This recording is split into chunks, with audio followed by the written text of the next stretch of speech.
தமிழக அரசியல் வரலாற்றிலேயே முதல் முறையாக ஒரு சட்டசபை இந்த அளவுக்கு கேவலமா நடந்திருக்கும் அப்படின்னா இன்னைக்கு சட்டசபையில் நடந்த நிகழ்வு தான். உதயநிதி ஸ்டாலின் அவர்களும் விஜய் அவர்களும் மாறி மாறி பர்சனல் அட்டாக் பண்ணிக்கிட்டது சமூக ஊடகங்களில் தாவேகாவுடைய விர்ச்சுவல் வாரியர்ஸுக்கும் திமுகவுடைய உடன்பிறப்புகளுக்கும் சண்டை அப்படிங்கிறது பத்தி எரிஞ்சுக்கிட்டு இருக்கு.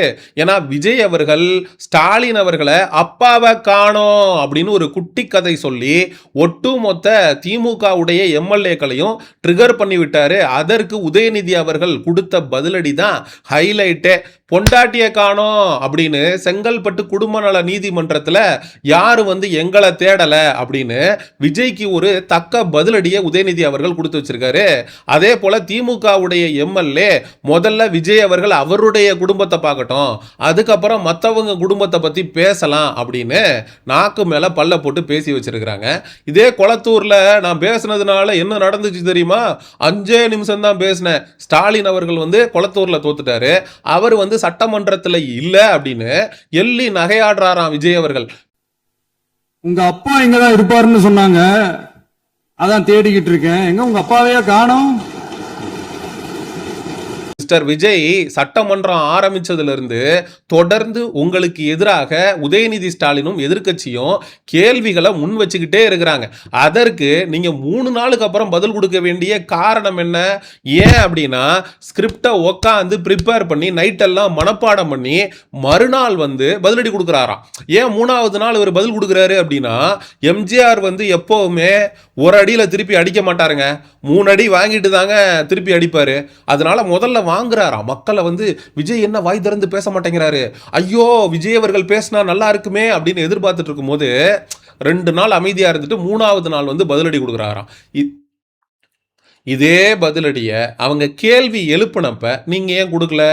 நைட்டு ஃபுல்லாக இதைத்தான் உட்காந்து ஒட்டிக்கிட்டு இருந்தீங்களா அப்படிங்கிற மாதிரி பர்சனல் அட்டாக் பண்ணிட்டு இருக்காருங்க உதயநிதி அவர்களை.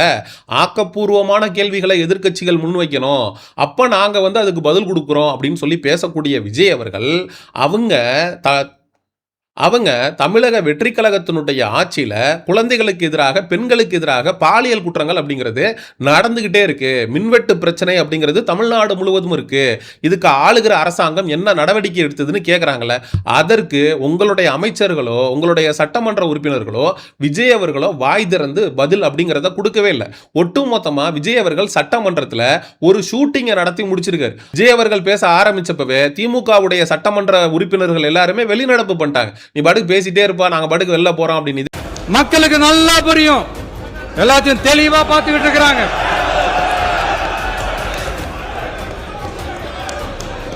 முதலமைச்சர் கண்டிப்பா பண்ணலாம். மாண்பு முதலமைச்சர்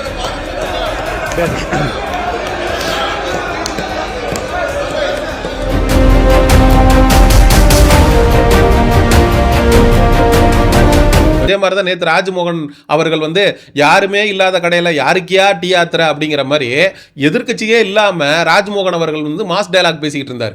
அதே போல் விஜய் அவர்கள் இன்னைக்கு உதயநிதி ஸ்டாலின் வெளிநடப்பு பண்ணதுக்கப்புறம் சபாநாயகர் சார் நான் ஒரே ஒரு ஆக்ஷன் மட்டும் பண்ணணும்னு நினைக்கிறேன், பண்ணிக்கிட்டுங்களா? பண்ணிக்கிங்க நீங்கள் தான் முதலமைச்சராச்சே, என்ன ஆக்ஷன் பண்ண போறீங்க அப்படின்னு பார்த்தா ஸ்டாலின் அவர்கள் இப்படி பண்ணுவார்ல, க்ளோஸ் அப்படின்னு சொல்லிட்டு. அதை விஜய் அவர்கள் எதிரில் யாருமே இல்லை, எல்லாரும் வெளிநடப்பு பண்ணதுக்கு அப்புறம் இப்படி பண்றாருங்க. ஏங்க ஷூட்டிங்கா எடுத்துக்கிட்டு இருக்காங்க. இப்பவும் பண்ணலாம், ஒன்றும் தப்பு இல்லை. போற போக்கில் சபாநாயகர் அவர்கள் ஸ்டார்ட் கேமரா ஆக்ஷன் அப்படின்னு சொல்லி விஜய் அவர்கள் நாளைக்கு சட்டமன்றத்தில் நடிச்சாலும் ஆச்சரியப்படுவதற்கு இல்லை. ஸ்டண்ட் கலைஞர்கள்லாம் ஒரு உள்ள ஷூட்டிங் நடந்தாலும் ஆச்சரியப்படுறதுக்கு இல்லை, விட்டா ஐட்டம் டான்ஸ் எல்லாம் போடுவாங்க போல இருக்கு. சட்டசபையில் விசில் அடிச்சு இந்த சட்டசபைக்கு இருக்கிற மரபையே இந்த தமிழக வெற்றி கழகம் குழி தோண்டி புதைச்சிருச்சு அப்படின்னு சொல்லி உதயநிதி ஸ்டாலின் அவர்கள் ஒரு குற்றச்சாட்டை முன்வைக்கிறார். Audio launch function, trailer launch ஃபங்க்ஷன்லாம் இதுதான் அவருடைய பாணி. அதுதான் இங்கேயும் ஒரு கடைப்பிடிக்கிறாரு. சொல்லப்போனால் சட்டமன்றத்தை கிட்டத்தட்ட ஒரு சினிமா தியேட்டர் மாதிரி ஆக்கிட்டாங்க. இன்னைக்கு விசில்லாம் அடிக்க ஆரம்பிச்சிட்டாங்க. இதெல்லாம் சபையே பார்க்காதது, விசில் அடிக்க ஆரம்பிச்சிட்டாங்க. இன்னும் ஒரு மினிஸ்டர்லாம் டான்ஸ்லாம் ஆட ஆரம்பிச்சிருவாருன்னு நினைக்கிறேன். பாட்டெல்லாம் போட்டு ஐட்டம் சாங்லாம் போடுவாங்கன்னு. ஏப்பா நீங்க ஆளுங்கட்சி எதிர்கட்சியா இருந்து மக்கள் பிரச்சனையை பத்தி விவாதிப்பீங்கன்னு பார்த்தா ஏன்பா பர்சனல் அட்டாக்லாம் பண்ணிக்கிறீங்க? இதே விஜய் அவர்கள் எங்க அப்பாவை காணோம், அதுல ஒரு குட்டி ஸ்டோரி. அவர் என்ன சொல்றதுன்னா, ஒரு கண்ணு சரியா தெரியாத பெரிய மனுஷன் வந்து இப்படியே கையை வச்சுக்கிட்டு அப்படியே தேடிக்கிட்டே இருந்தாராம். ஒரு சின்ன பையன் வந்து கேட்டானா, ஐயா என்னத்தையா தேடுறீங்க அப்படின்னு சொல்லிட்டு. இல்ல உங்க அப்பாவை காணோம் அதனால தான் தேடிக்கிட்டு இருக்கேன் அப்படின்னு சொல்லி அந்த பெரியவர் சொன்னாராம். சரி, அந்த சின்ன பையன் வந்து உதயநிதி ஸ்டாலின் அவர்கள், அந்த அப்பாவை காணோம் அப்படிங்கிறது வந்து அந்த அப்பா வந்து ஸ்டாலின் அவர்கள். இப்படி கண்ணு தெரியாம இப்படி கையை வச்சு தேடிக்கிட்டு இருந்தாரே நீங்க சொல்ற குட்டி கதையில, அது யாரு மிஸ்டர் விஜய்? நீங்க தானா? அப்போ எதிர்க்கட்சியில் என்ன பேசுகிறாங்க, என்ன குற்றச்சாட்டு வைக்கிறாங்க, என்ன கேள்விகளை முன்வைக்கிறாங்க, தமிழ்நாட்டில் பெண்களுக்கு எதிராக குழந்தைகளுக்கு எதிராக என்னென்ன மாதிரியான பாலியல் குற்றங்கள் நடந்து கொண்டு இருக்கு, இது எதுவுமே விஜய்க்கு தெரியாது. விஜய் அவர்கள் கடிவாளம் கட்டின குதிரை மாதிரி விஜய் அவர்கள் சொல்லக்கூடிய அந்த குட்டி கதையில வர்ற கண்ணு தெரியாத பெரியவர் மாதிரி ஒரு டம்மி முதல்வராக உக்காந்துக்கிட்டு இருக்காரு அப்படிங்கிறது தான் 100க்கு 100 மறுக்க முடியாத உண்மை. இன்னைக்கு விஜய் அவர்களுடைய பிறந்த நாள், இன்னைக்கு நம்ம வந்து எதிர்க்கட்சிக்கு பதிலடி கொடுத்தோம்னா அது வேற லெவல்ல இருக்கும் அப்படின்னு பின்னாடி ஸ்கிரிப்ட் பேப்பரை ஒருத்தர் ரெடி பண்ணி கொடுத்து அதை வந்து விஜய் அவர்கள் சட்டசபையில மனப்பாடம் பண்ணி ஒப்பிச்சுட்டு போறாருன்னா எந்த அளவுக்கு இவர் ஒரு கையாளாகாத முதலமைச்சரா இருக்காரு அப்படிங்கிறத மக்களாகிய நீங்கள் புரிந்து கொள்ள வேண்டும். விஜய் அவர்கள் பேசிட்டு இருக்கும் போது சொல்றாரு, டாஸ்மாக்ல மறந்துட்டோமே, அது என்னப்பா அது பார்ட்டி ஃபண்ட், பார்ட்டி ஃபண்டு அப்படிங்கிறத வந்து கலெக்ட் பண்றாங்க அப்படின்னு சொல்லிட்டு ஒரு குற்றச்சாட்டை முன்வைக்கிறாரு. அப்போ ஆதவர்ஜுனா அவர்கள் வந்து பார்ட்டி ஃபண்டுன்னு தான் சொன்னாங்க. எந்த பார்ட்டி டாஸ்மாக்ல இருந்து ஃபண்டு வாங்குதுன்னு நாங்கள் சொன்னோமா? நாங்கள் சொல்ல மாட்டோம். நாங்கள் வந்து அவ்வளோ பெரிய தைரியசாலிகள்லாம் இல்லை. திமுக தான் வந்து டாஸ்மாக்ல பார்ட்டி ஃபண்டுன்னு ஒன்று வாங்கி கட்சி நடத்திக்கிட்டு இருக்கு அப்படிங்கிற குற்றச்சாட்டெல்லாம் நாங்கள் நேரடியாக வைக்க மாட்டோம். ஏன்னா நீங்கள் எதிர்த்து ஏதாவது பேசுவீங்க, யார் பதில் கொடுக்குறது அப்படின்னு ஆதவர்ஜுனா சொல்றாரு. அதற்கு உதயநிதி ஸ்டாலின் அவர்கள் கொடுத்த பதிலடி என்ன தெரியுமா? பார்ட்டி ஃபண்டுன்றீங்களே, தைரியம் இருந்தா எந்த பார்ட்டி ஃபண்டு அப்படின்னு சொல்லுங்க அப்படின்னு கேக்குறாரு. டாஸ்மாக்ல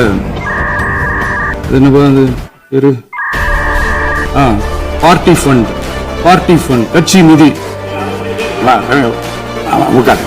மாண்புமிகு முதல்வர்கள் பதில் அளிக்க பிறகு அவர் சொன்ன வார்த்தை பார்ட்டி ஃபண்ட் சொன்னார், எந்த பார்ட்டின்னு சொல்ல. அவர் பார்ட்டி ஃபண்ட் அப்படின்னு சொல்லியிருக்கிறாரு. அவர் அமைச்சர் அந்த பார்ட்டி ஃபண்ட் எந்த பார்ட்டின்னு கூட சொல்ல தைரியம் தான் சொல்லுங்க. எந்திரிச்சு நின்று யாராவது ஒருவர், யோ உங்க ஆட்சியில திமுக ஆட்சியில பாட்டிலுக்கு 10 ரூபாய், பாட்டிலுக்கு 10 ரூபாய் அப்படின்னு வாங்குனீங்களா இல்லையா? எங்களுடைய தலைவர் விஜய் அவர்கள் கரூர்ல நின்று அந்த பாட்டை பாடினாரா இல்லையா? நாங்க பிரச்சார கூட்டத்தின் போது பாட்டிலுக்கு 10 ரூபான்னு பாட்டு பாடுவோம், ஆனா சட்டசபை அப்படின்னு வந்துட்டா சைலண்டா ஆயிடுவாங்கண்ணா அப்படிங்கிற மாதிரி எதிர்க்கட்சி தலைவர் உதயநிதி அவர்கள் சொல்லு, நீதான் ரொம்ப தைரியமான ஆளாச்சே சொல்லுங்கிறாரு. வாய் திறந்து பேச முடியாம உட்காந்துட்டாங்க இந்த தாவேகா தரப்பு. மக்கள் பணத்தை ஒரு பைசா கூட நாங்க தொட மாட்டோம், தொட்டா விட மாட்டோம், தொட்டவங்களையும் விட மாட்டோம், எத்தனை ஊழல் வெளியில வரப்போகுதோ தெரியலையே அப்படின்னு வீரவசனம் பேசுகிறார் முதலமைச்சர் விஜய் அவர்கள். இருந்து ஒரு பைசா கூட தொட மாட்டோம், தொடவும் விட மாட்டோம், தொட்டா விட மாட்டோம், இதுக்கு முன்னாடி தொட்டவங்களையும் விட மாட்டோம். ஒவ்வொரு ஊழலா வெளியில வரும் போலயே திமுக ஒரு ஊழல் கட்சி அப்படிங்கிறதுல எந்த விதமான மாற்று கருத்தும் இல்லை. நீங்கள் ஆட்சி பொறுப்புக்கு வந்ததுக்கு பிறகு திமுகவுடைய முன்னாள் அமைச்சர்கள் மீது நீங்கள் பதிவு பண்ண வழக்கு என்ன? யாரையாவது கைது செய்திருக்கிறீர்களா? ஆக மொத்தத்தில் நீங்கள் வெற்றி பெற்றதுக்கு பிறகு ஸ்டாலின் அவர்களை சந்தித்து ஒரு பக்கம் நான் வாழ்த்து வாங்கிட்டு வருவேன், இன்னொரு பக்கம் அப்பாவை காணோம் அப்படின்னு சொல்லி சட்டசபையில் குட்டிக்கத்தை சொல்லி பஞ்சு டைலாக் பேசுவேன். இதில் விஜய் அவர்களுக்கு கோபம் வேற வருதுங்க. திமுகவுடைய தயவுல தான் நாங்கள் ஆட்சி நடத்திக்கிட்டு இருக்கோமா? நாங்கள் மக்களோட தயவுல ஆட்சி நடத்திக்கிட்டு இருக்கோம். அப்படியா? அவங்க தயவால தான் நம்ம ஆட்சி நடக்குதான். மக்கள் தயவால இந்த ஆட்சி நடந்துகிட்டு இருக்கு. மனசாட்சி உள்ள சக்திகளோட ஆதரவால இந்த ஆட்சி நடந்துகிட்டு இருக்கு. பெரும்பான்மைக்கு 118 தொகுதிகள் வேணும் அப்படிங்கிறப்ப விஜய் அவர்கள்ட்ட இருந்தது 108. இன்னொரு 10க்கு விஜய் அவர்கள் எப்படியெல்லாம் வந்து பல்ட்டி அடிச்சாரு, குட்டி கட்டணம் அடிச்சாரு அப்படிங்கிறத மக்கள் பார்த்துக்கிட்டு தானே இருந்தாங்க. இதே காங்கிரஸ் வந்து ஆதரவு கொடுத்துச்சு. அதுக்கப்புறம் விஜய் அவர்கள் வந்து விசிகாவுக்கு ஆதரவு கடிதம் எழுதினாரு. அதுக்கப்புறம் ஐயுஎம்எல்லோட ஆதரவு வேணும் அப்படின்னு சொன்னாரு, கம்யூனிஸ்டுகளோட ஆதரவு வேணும் அப்படின்னு சொன்னாரு. ஆதரவு வேணும்னு சொல்லி ஒவ்வொரு கட்சி ஆஃபீஸா விஜய் அவர்கள் ஏறி இறங்குனது நமக்கு நன்றாக தெரியும்.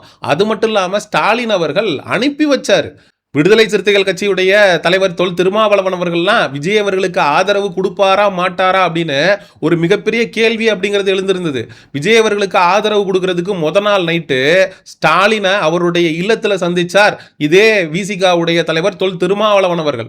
அப்போ ஏதோ ஒரு விதத்துல நேரடியாகவோ மறைமுகமாகவோ இந்த விஜய் அவர்களுடைய தாவேகா ஆட்சி அமைவதற்கு திமுக ஒரு காரணங்கிறதுல மாற்று கருத்தே இல்லை. இதே விசிகாவிற்கு, ஐயுஎம்எலுக்கு, கம்யூனிஸ்டுக்கு, காங்கிரஸ் இவங்க எல்லாருக்கும் திமுகவுடைய வாக்குகள் வரலன்னு விஜய் அவர்களால சொல்ல முடியுமா? இதே திமுக உடன்பிறப்புகள் போட்ட வாக்குகள்னால தான் இன்னைக்கு விஜய் அவர்களுடைய கவர்மெண்டே அமைஞ்சிருக்கு அப்படிங்கிறது தான் 100% மறுக்க முடியாத உண்மை. கீழே விழுந்தும் மீசையில மண்ணு ஒட்டாத மாதிரி பேசிக்கிட்டு இருக்காரு விஜய் அவர்கள். ஆனா விஜய் அவர்கள் இன்னைக்கு சட்டமன்றத்தில் பேசின ஒரே ஒரு உருப்படியான விஷயம் என்ன அப்படின்னு கேட்டீங்கன்னா, எங்களுடைய அமைச்சரவையில் 8 பட்டியலினத்தை சேர்ந்த சகோதரர்களுக்கு நாங்க அமைச்சர்களாக பொறுப்பு கொடுத்திருக்கோம். அது மட்டும் இல்லாம 4 பெண்களுக்கு அமைச்சர் பதவி கொடுத்திருக்கோம். சமூக நீதியை நிலைநாட்டி இருக்கோம். அம்பேத்கருடைய 100 வருட கனவை நிறைவேற்றி இருக்கோம் அப்படின்னு சொல்லி விஜய் அவர்கள் பேசியிருக்காரு.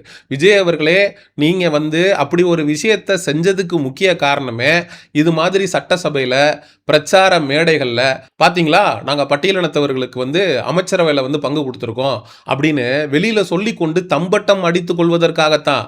நீங்க இதே நாம் தமிழர் கட்சியினுடைய தலைமை ஒருங்கிணைப்பாளர் சீமானவர்கள் ஒவ்வொரு தேர்தலையுமே, நாடாளுமன்ற தேர்தல் அப்படிங்கிறப்போ 40 தொகுதிகளில் 20 தொகுதியை பெண்களுக்கு கொடுக்கிறாரு, 50 விழுக்காடு பெண்களுக்கு அப்படின்னு. அதே போல சட்டமன்ற தேர்தலில் 117 தொகுதிகளை பெண்களுக்கு கொடுக்கிறாரு. சீமானவர்கள் உங்களை விட எங்கேயோ உயர்ந்து நிற்கிறாரு. அன்பார்ச்சுனேட்லி மக்கள் சீமான் போன்ற தலைவர்களை புறக்கணிச்சுட்டு உங்களை போன்ற நபர்களை முதலமைச்சர் ஆக்கி விட்டுருக்காங்க. முதலமைச்சர் ஆனதுக்கு எதிர்க்கட்சிகள் வைக்கக்கூடிய நியாயமான குற்றச்சாட்டுகளுக்கு பதில் அளிக்காம அப்பாவை காணோன்னு குட்டி கதை சொல்லி பெர்சனல் அட்டாக் பண்ணி உங்களுடைய மாண்புமிகு முதலமைச்சர் அப்படிங்கிற பதவியை நீங்க புட் டவுன் பண்ணிக்கிறீங்க. மக்கள் முதலமைச்சர் என்ன இப்படி பேசுறாரு அப்படின்னு நிறைய பேர் முணுமுணுக்க ஆரம்பிச்சிட்டாங்க. சரி, மக்களாகிய உங்கள்கிட்டே கேட்குறேன், விஜய் அவர்களும் உதயநிதி அவர்களும் ஒரு ஆக்கப்பூர்வமாக முதலமைச்சராக எதிர்க்கட்சி தலைவர்களாக செயல்படுவாங்க அப்படின்னு பார்த்தா மாறி மாறி பர்சனல் அட்டாக் பண்ணிக்கிட்டு இருக்கிறத பற்றி மக்களாகிய நீங்கள் என்ன நினைக்கிறீங்க? அப்பாவை காணும்னு விஜயும், பொண்டாட்டி புருஷனை செங்கல்பட்டில் தேடுறாங்க அப்படின்னு உதயநிதியும் பேசுனதை பற்றி மக்களாகிய நீங்கள் என்ன நினைக்கிறீங்க அப்படிங்கிற உங்களுடைய கருத்துக்களை மறக்காமல் கமெண்ட் செக்ஷனில் சொல்லுங்கள். சமூக நிகழ்வு, அரசியல் சார்ந்த பதிவுகளுக்கு செயோனிசம் சேனலை சப்ஸ்கிரைப் பண்ணுங்கள். அடுத்த ஒரு காணொலி பதிவில் சந்திப்போம். நன்றி, வணக்கம்.